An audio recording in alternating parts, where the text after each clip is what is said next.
ตั้งแต่เยาว์วัยทำเยียมด้วยความตั้งใจ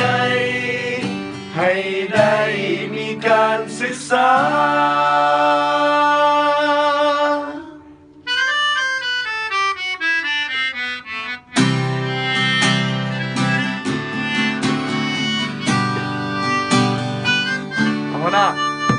พวกหลานจะตั้งใจเรียนภาคเพียรฟังความได้บูเชิดชูให้เอาก้าวหน้าการศึกษาให้เป็นดังฝันความฝันนั้นอีกบ่ไกลหากตั้งใจศึกษาทำเรียนโชคดีที่มีโรงเรียนภาคเพียรนั่งเรียนเรื่อยมาโรงเรียนพวกหลานเสิร์ชนายครูก็ใจดีทุกคนตั้งใจถ่ายทอดให้ทุกคนได้พัฒนาการศึกษาบ่มีวันตายมีเอาไว้ก็เป็นของเราคนเขารู้ผู้สิสอนเราพวกเรามาขอบใจนายครู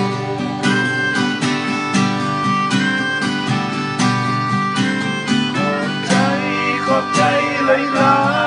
ยๆที่เยือกไฟเป็นแสงนำทางอย่าบอกเรื่องราววันนั้นยังจำมันรักแฟนกันอยู่หากวันนั้นบ่มีนายครูก็บ่รู้ว่าสิเฮ็ดจังไดพวกเรามาร่วมแรงร่วมใจมาขอบใจนายครู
พวกเขา